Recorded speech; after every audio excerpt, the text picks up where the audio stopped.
Alright, let's see if this video works out. The last couple of days my phone's been running out of room, storage-wise. And then I get to work. There's nothing. Alright, so today is "The pursuer is pursued." This is a quote by Soren Kierkegaard. How do you say that?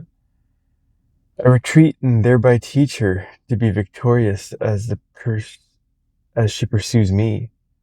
I continually fall back, and in this backward moment, I teach her to know through me all the powers of erotic love, its turbulent thoughts, its passion, what longing is, and hope, and impatient expectancy." Interesting. "Each gender has its own seductive lures, which come naturally to them. When you seem interested in someone but do not respond sexually, it is disturbing and presents a challenge. They will find a way to seduce you. To produce this effect, first reveal an interest in your target through letters or subtle insinuation. But when you are in their presence, assume a kind of sexless neutrality. Be friendly, even warm, but no more. You are pushing them into arming themselves with the seductive charms that are natural to their sex. Exactly what you want. Daily law. Create the illusion that the seducer is being seduced." Interesting. It's from The Art of Seduction. "Give them space to fall. The pursuer is pursued." Makes sense. That activates the polarity of the push and the pull.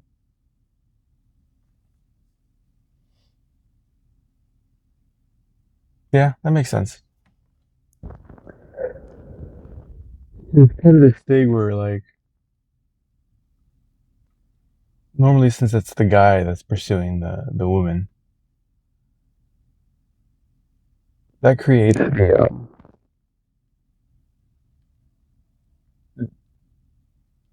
emotional environment to not really become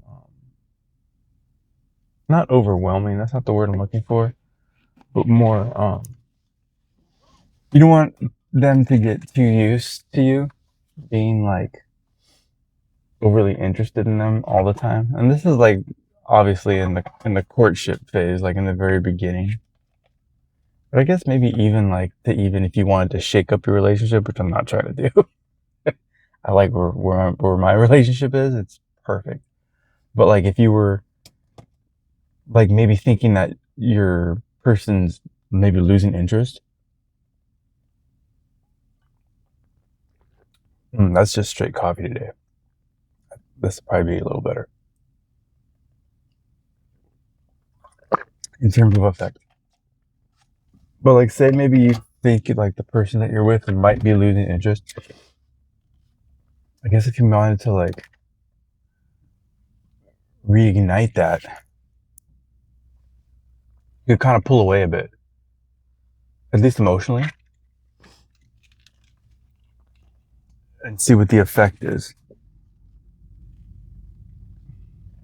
If you take a step back, that might force them to take a step forward.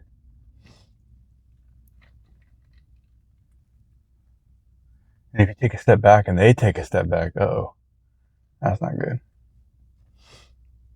That kind of might be what you wanted to see anyways, because they might really be done.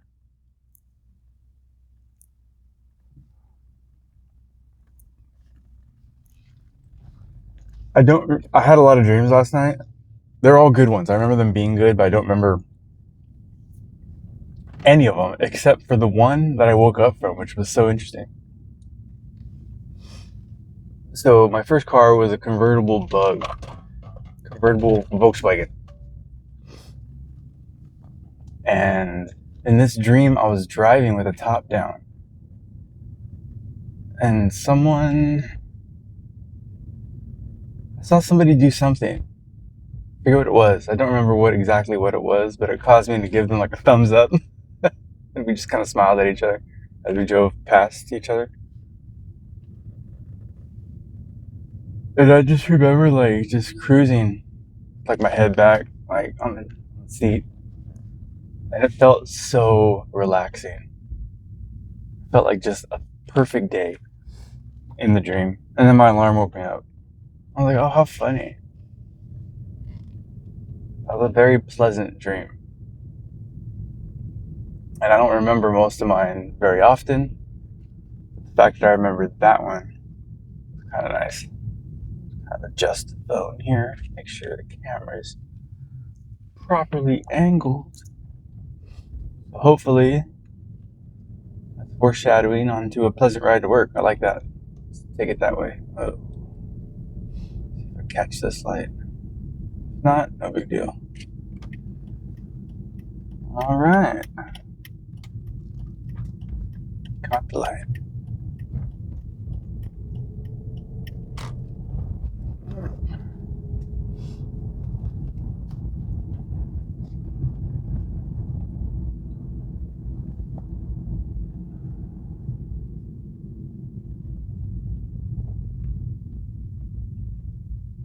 I was telling my girlfriend too. It's funny because the last 2 days I've been filming, but for whatever reason, well, at least the first day, fine. I didn't have enough room in my phone. I just have so much stuff on my phone, so I had to make some space, get rid of some videos. But yesterday, like I cleared plenty of space. Well, so I should have been able to make a video, but it got like 22 minutes in, and then all of a sudden I look, and it's off. What the heck is this? Well, my point in telling you that is I had a good stream of consciousness going. And I don't even remember what the topics of the videos were, but it was perfect. Those would have been great videos. Man, that guy made a crazy lane change. He went from the slow lane all the way to the fast lane. I mean, he had plenty of room to do it, but that was an exaggerated way to make that lane change. He is not relaxed.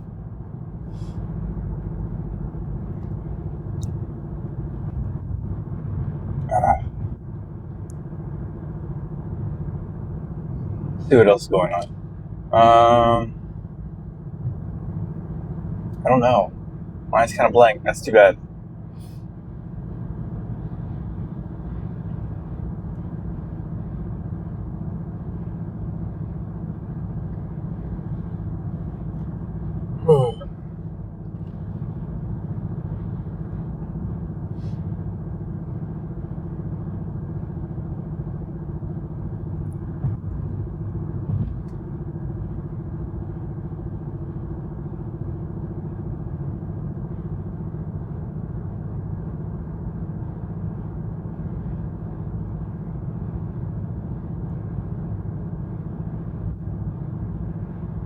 It's at 405.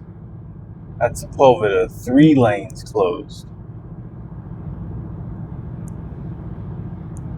I'm telling you, doing all these lane closures and nothing.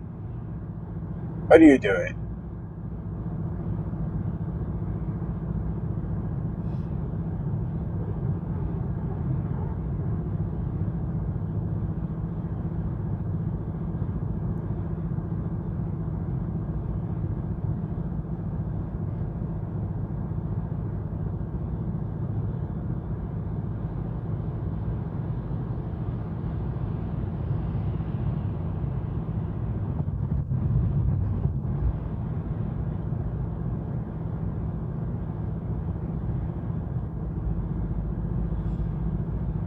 The seducer is seduced.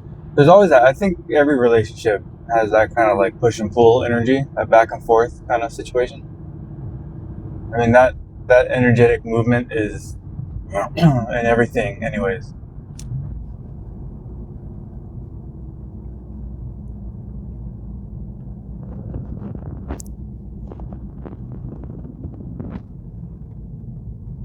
There's like a back and flow to like a conversation. It's not just one sided. There's always that polarity of that swing of the pendulum. It's like in everything. But like even the forces of nature, like gravity's trying to pull you down to the surface of the earth. So you have to resist that and be able to stand up. Right? Your balance, when you're standing even, there's like a back and forth to your balance when you're walking. So it makes sense that like the energy of like a relationship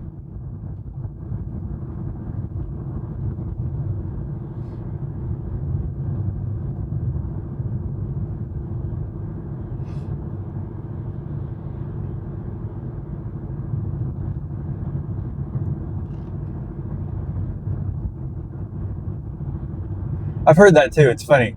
Oh, where did I hear this? Maybe even like Robert Greene in this like Art of Seduction book. When someone is, I think this is what he said. When someone is physically attractive and they're used to getting attention from the opposite sex, it confuses them when they don't. Even if they're not even interested in like say like a person that they don't find attractive, generally doesn't give them the attention they normally get,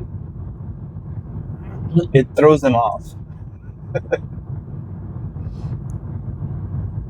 Because it makes them start questioning themselves. Like, is it me? Why? What is it? How come this guy's not giving me the attention? Or how come this girl's not giving me attention?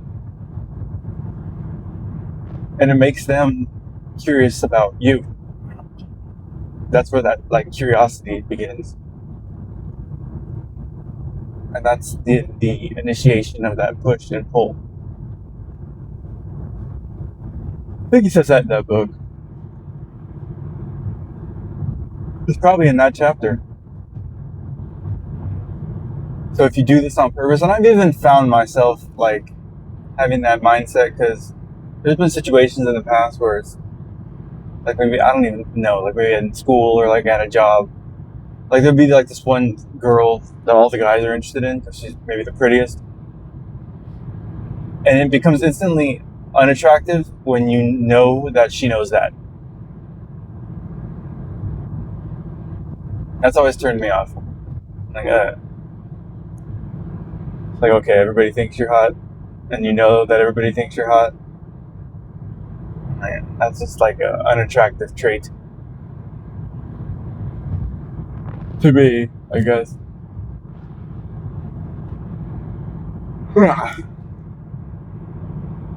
So I tend to not even be interested in those people.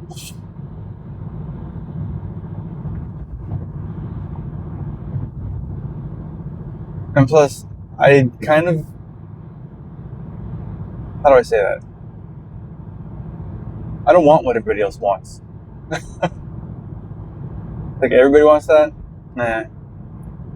Everybody's after that? Nah. That's not for me. I don't know what that is. Or why that comes out of me. But I've always kind of been like that.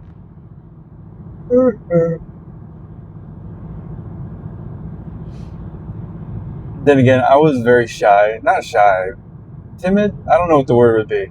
I wasn't very outgoing. How about that?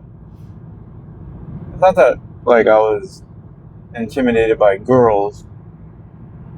But I wasn't necessarily, like... How would I phrase that?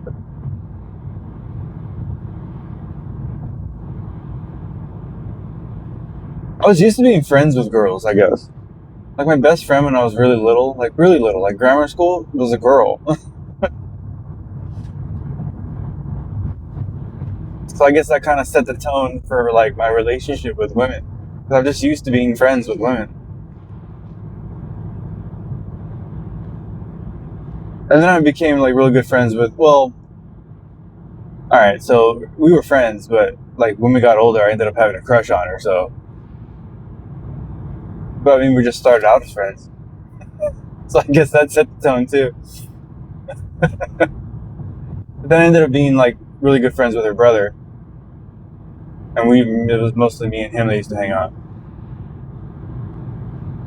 And once I realized, like she wasn't going to be interested. She was like a year older than me. So like she was already always a grade ahead, like in school. So like when junior high and stuff came around, like there was like older guys around. So obviously she wasn't gonna be interested in me, which I was fine with. I mean, that didn't affect our friendship. We were always really good friends. I always had this kind of crush on her, I guess you could say. But I knew that wasn't a thing, like from her end. So it's not like it made me feel bad, because I just enjoyed being friends with her. I used to go camping. Actually, her family was the one I went camping with. That's when I learned to water ski. Their dad has a ski boat, and I learned to single ski with them.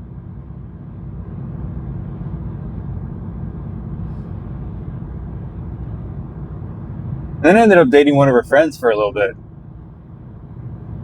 I forgot about all of this, but it was the same situation. Like this was like maybe, how old was I? I don't even remember. I was driving, but I was young. Maybe like,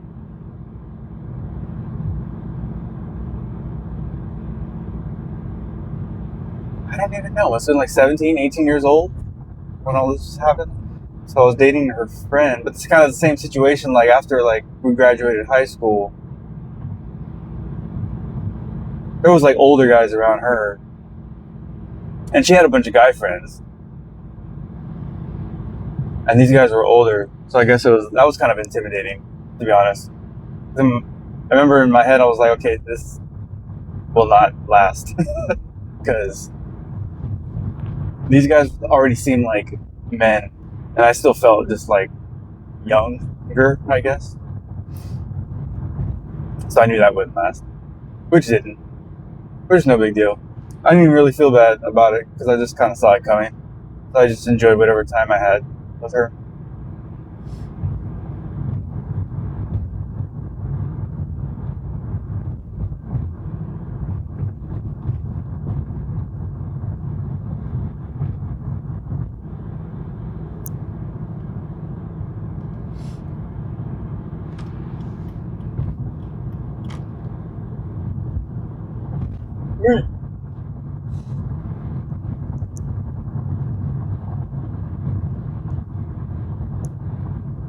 Why did I start talking about that? Oh, the push and the pull of relationships.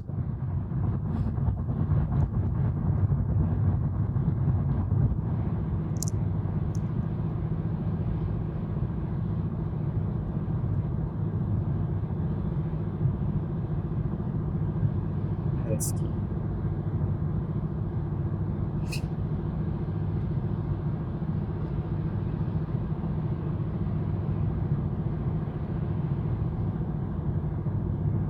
yeah, I guess that's kind of different. I don't know of a lot of guys whose best friend was a girl growing up. I mean, I had like a best friend that I went to school with. I don't even know where he's at now today. I tried to contact him through Instagram or like social media. That's the only real reason I kind of logged into Facebook at one point to see if he might be on there. But I can't find him, and I hope he's okay. So like he was my best friend since like second grade. So I guess technically he would be my best friend, but this girl I knew, but she was like my best friend like even before that.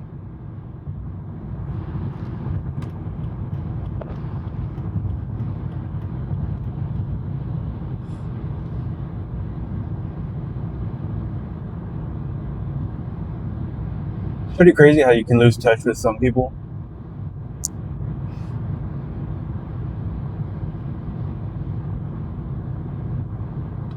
I even tried to like contact his brother and his mom.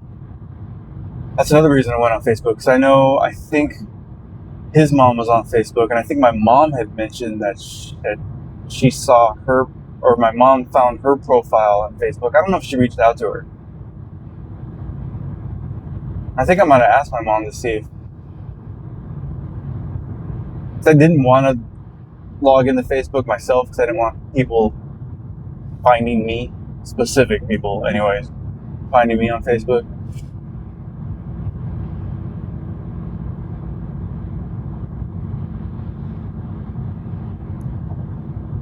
But at one point, I was real curious to try to find out if this guy was okay.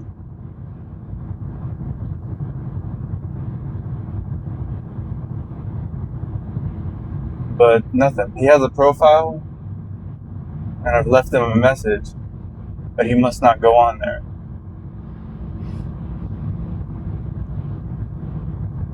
He's a real big gamer. So I thought maybe he might have like a pro. Like in my head, I'm like, this guy should be making money off of games because that's what this dude was about. And there's so many people making money off of being a gamer, like a streamer. I thought maybe he might be doing that, but nothing. But I know there's like Kick and like Twitch, those platforms also, but I haven't tried looking on there for him. I probably should, but I don't want to have to make profiles on stupid more friggin' sites or social media apps. It's just too much.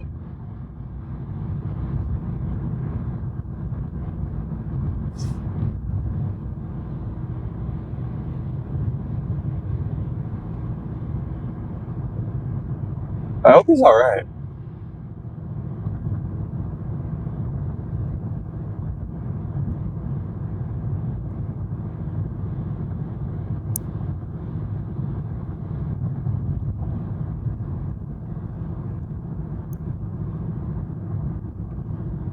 I hope they're all okay, to be honest. They're all really nice people. They were from Louisiana. Very Christian family. I know his mom used to work for in the movie industry. She used to work for 20th Century Fox.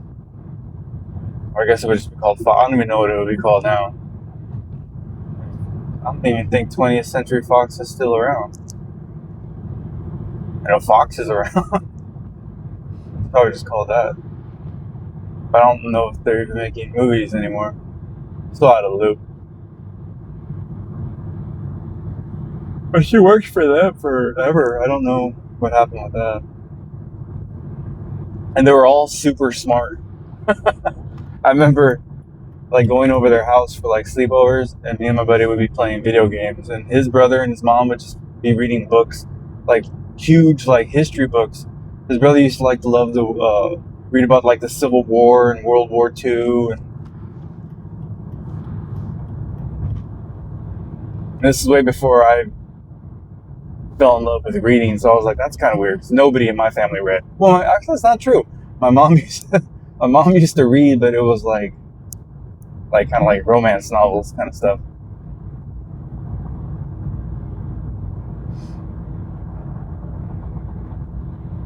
But my dad, he never read until he started reading the Bible, and that was way later. And now that's kind of the only thing he reads. It's like biblical books or people that write about the Bible, mostly from like his church. Because his pastor wrote a bunch of books.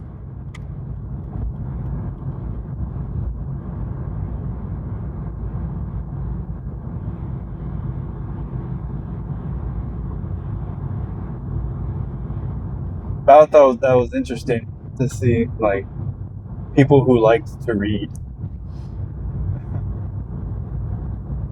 That wasn't me. I hated school, hated reading, but I just had never found anything that piqued my interest to read about. I think that was the issue. The material was not engaging.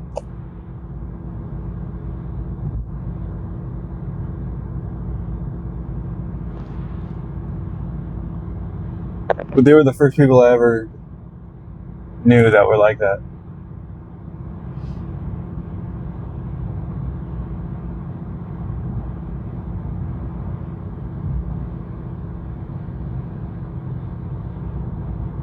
I think they were from Baton Rouge. If I remember correctly, I might have that off. But I know their whole family's from Louisiana.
That's pretty crazy thinking all the way back to like my childhood like that, because it's wild to put yourself back in that mindset, not knowing where.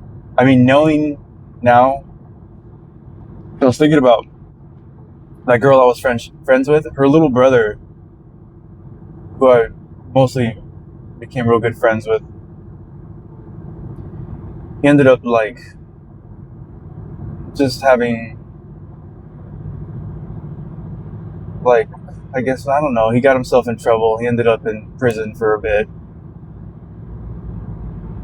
I don't know for what or for how long. I don't even know if he's out. I don't know what's going on with him. But thinking back to like my childhood, knowing all that now, it's crazy to see that we're like, people end up like, for even myself, the road that was ahead. I kind of have a blank slate mentality. Like, I don't think like everybody's road's like in stone and it was always just going to be this way. I think that's a bunch of bullshit. I think the road you ended up taking was just an accumulation of decisions you ended up making. Had you made different decisions, all that road would have been completely different. So I don't think like, as much as people want to be like, God has a plan. This was always the way it was going to be. I think that's bullshit.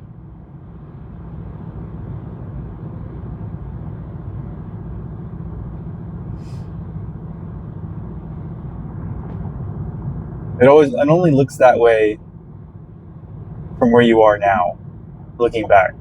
Like, oh, it was just meant to be this way. That's all. And people who think like that, I think that's their way of dealing with how their life ended up. Because you can't change what you already did. So where you are, okay, of course it's going to seem. It makes you feel better to think, that's what God had planned for me. Because then you don't have to, like, rethink all the decisions that you made. And really, I think that's what keeps you from making better decisions now. That kind of thinking. Because then you don't have to change, because it's God's plan.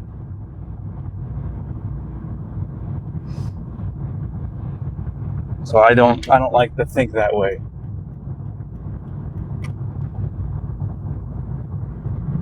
And I think for most people, change is uncomfortable. And they'd rather just stay comfortably them and continue on with that.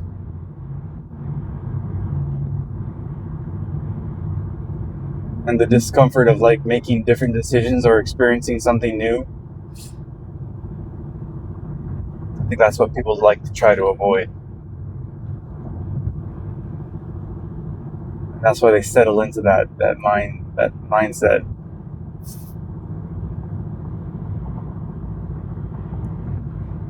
But for me, it's like I like the challenge of something new. I like to be challenged. I think that I discovered that working with the dogs kind of situation. Like, there is no such thing as being able to be comfortable when you're in a pack of dogs. Because the moment you get comfortable, it's the moment that something pops off and you weren't ready, and then a dog gets hurt. So you kind of have to stay comfortable in the middle of potential chaos, knowing that might happen. That's why when I'm at work over there and I see these people just like sitting on their phone, I don't know how you could do that, because your attention is not attuned to the potentiality of what could happen at any moment.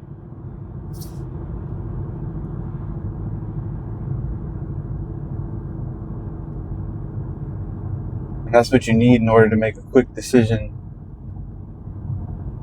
And I think that's the kind of mindset that you have to stay inside of when it comes to your life, to be honest.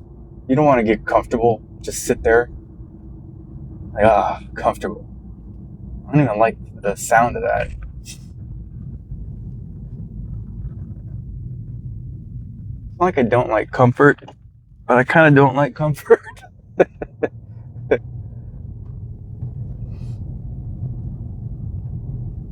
I like having that edge, and I don't know why.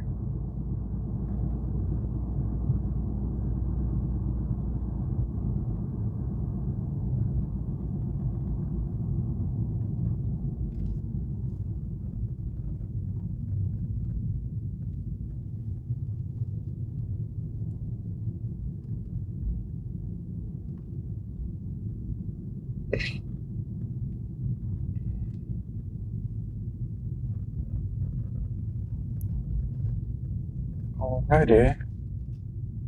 I am making my final approach.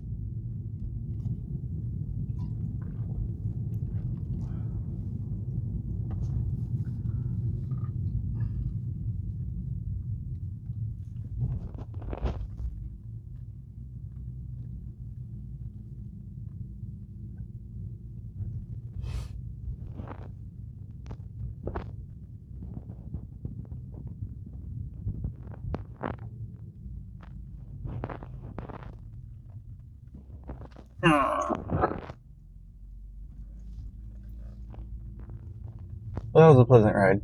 Just like my dream. Talked about a bunch of stuff. Mostly random. Trying to fill space and time. And my video's still going. I didn't even think to look on the rest of the ride. I think last time when I got to work, I was parking like this, and as I'm looking in my mirror, I happened to glance at my phone. It said something like out of space. It's no longer recording. Like, damn it. Alright.